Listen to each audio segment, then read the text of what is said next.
World cup का semifinals आ चुका है और आज है पहला सेमीफाइनल फ्रांस और स्पेन के बीच। इस वीडियो में हम लोग ये देखेंगे कि कैसे स्पेन अपना अटैक को बिल्डअप करती है और फ्रांस का पॉसिबल सेटअप क्या हो सकता है उस बिल्डअप को काउंटर करने के लिए। क्वार्टर फाइनल में स्पेन के अगेंस्ट बेल्जियम ने आउट ऑफ पोजीशन एक 4-4-2 सेटअप लिया था, बट उनका शेप कॉम्पैक्ट नहीं था। लैक ऑफ कोऑर्डिनेटेड प्रेस का मतलब था कि मिडफील्ड में बहुत स्पेसेस अवेलेबल थे, जहां डैनी ओल्मो और ओयारज़ाबाल ड्रॉप इन कर रहे थे। साथ ही साथ बेल्जियम का एक centre back out of position drag हो रहा था। जैसे इस पैसेज ऑफ प्ले में पाउ कुबार्सी का पास और मिकेल ओयारज़ाबाल का ड्रॉप इन। बॉल मिलते ही कोई इमीडिएट प्रेस नहीं होता है उनके ऊपर। Out of position centre backs के ट्रैक बैक करने के कारण उनके पास टाइम होता है एलेक्स बाइना की ओर एक पास फिगर आउट करने के लिए। इनफैक्ट स्पेन का पहला अटैकिंग चांस भी सेंटर बैक्स की इसी मूवमेंट्स की वजह से वो क्रिएट हुआ था।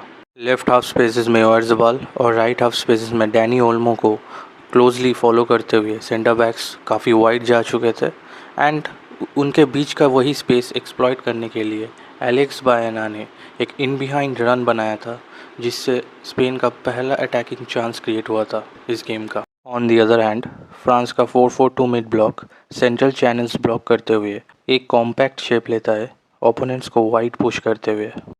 डेम्बेले और Doue press the opposition full backs और फ्रांस के होल्डिंग मिडफील्डर्स और ओलीसे मिलकर सेंट्रल चैनल्स को प्रेस करते हैं to win back position.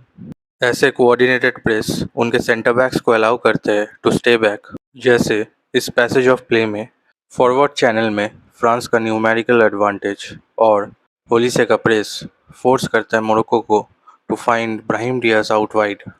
Luka डीनिये can charge ahead to press Brahim Diaz. Notice कीजिए विलियम सलीबा का पोजीशनिंग। मादुगो ने ड्रॉप्स डीप बैकलाइन को ज्वाइन करते हुए और रैबियो वाइड जाकर लूका डीन के साथ ब्राहिम डियाज के ऊपर एक 2v1 न्यूमेरिकल एडवांटेज क्रिएट करके पोजीशन विन बैक करते हैं। ये डिफेंसिव शेप और डबलिंग अपॉन विंगर्स ज़रूरी है स्पेन को रोकने के लिए। अगर हम लोग स्पेन के पहले गोल पर नज़र डालें, पाउ कुबार्सी का पास पेड्रो पोरो को मिलने के बाद हमें ये दिखता है स्पेन के अटैकर्स ने अपने आप को सेंटर ऑफ द स्क्वायर्स में पोजीशन किया है। लमीन यमाल का कटबैक, मैक्सिम डिकाइपर का क्लोज इन बेल्जियम के डिफेंसिव स्ट्रक्चर को कॉम्प्रोमाइज़ करते हुए अलाउ किया लमीन यमाल को एक थ्रू बॉल पीछे के स्पेसेस में प्रोवाइड करने के लिए। पेड्रो पोरो अपने ओवरलैपिंग रन के मदद से रिसीव करते हैं और उनके क्रॉस पर एक अनमार्क्ड डैनी ओल्मो शॉट लेते हैं जो कोर्तोया सेव कर लेते हैं, बट रिबाउंड पे एक अनमार्क्ड फैबियन रुइज स्कोर्स।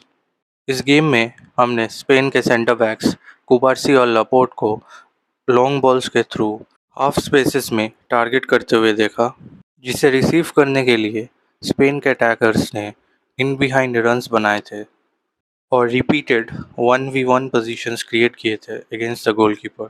ऐसे लॉन्ग बॉल्स को काउंटर करने के लिए फ्रांस रेस्ट डिफेंस का स्ट्रैटेजी यूज़ करते हैं, जिसमें उनका एक डिफेंडर बिल्डअप के वक्त इंटेंशनली पीछे रह जाते हैं to win such aerial dwells. अगर आपको अब तक ये वीडियो अच्छा लगा हो तो प्लीज़ लाइक कीजिए और इस चैनल को सब्सक्राइब कीजिए। फ्रांस के रेस डिफेंस सेटअप में बैक थ्री में से एक डिफेंडर मोस्टली सलीबा अपने आप को थोड़ा पीछे रख के कवर प्रोवाइड करते हैं ताकि बाकी के दो डिफेंडर्स बिल्डअप में एक्टिवली पार्टिसिपेट कर सके। अब इससे ये फ़ायदा होता है कि जब भी फ्रांस ऑपोजिशन हाफ में पोजीशन लूज़ करती है और ऑपोजिशन उन्हें क्विक ट्रांजिशंस में बीट करने का कोशिश करते हैं, तब बाकी टीमों की तरह उनके डिफेंडर्स काउंटर पे आउटनंबर नहीं होते हैं and they are able to close them down और सक्सेसफुली बॉल विन बैक कर पाते हैं। स्पेन के पहले गोल की तरह इस सीक्वेंस ऑफ प्ले में हमें मोरक्को के राइट फ्लैंक में एक लिंकअप देखते हुए मिलता है। इसमें Lucas Digne is able to go for the press, क्योंकि अगर वो बीट हो जाते हैं रैबियो का position allows him to close down on Brahim Diaz, and we get to see a triangle of Rabiot, Digne and Doué। एक और चीज़ जो स्पेन काफ़ी अच्छे से कर रही है इस टूर्नामेंट में वो है their positional switches between their attackers. पहले फेरान टोरेस के सब्स्टिट्यूशन के बाद मिकेल ओयारज़ाबाल अपना सेंट्रल रोल छोड़कर लेफ्ट हाफ स्पेसेस ऑक्यूपाई करते हैं ताकि फेरान टोरेस सेंट्रल ड्रिफ्ट कर सके। और जब मिकेल मेरिनो का सब्स्टिट्यूशन हुआ, मेरिनो सेंट्रल रोल लिया और बॉक्स के अंदर इन बिहाइंड रन्स बनाने लगे और Ferran Torres right half spaces occupy करने लगे। स्पेन की इसी पोजिशनल फ्लूइडिटी की वजह से वो लोग अपना सेकंड गोल कर पाए। मिकेल मेरिनो का इनसाइड रन उन्हें परफेक्ट पोजीशन में प्लेस किया था इनसाइड द बॉक्स, ताकि पाउ कुबार्सी का शॉट जब रिबाउंड हुआ वो पहले पहुंचकर उसे गोल कर पाए। आई होप दोनों टीमों के टैक्टिक्स के बारे में थोड़ा आइडिया हुआ होगा आपको इस वीडियो के ज़रिए। अगर ये वीडियो आपको पसंद आया है तो प्लीज़ लाइक कीजिए, शेयर कीजिए और इस चैनल को सब्सक्राइब कीजिए।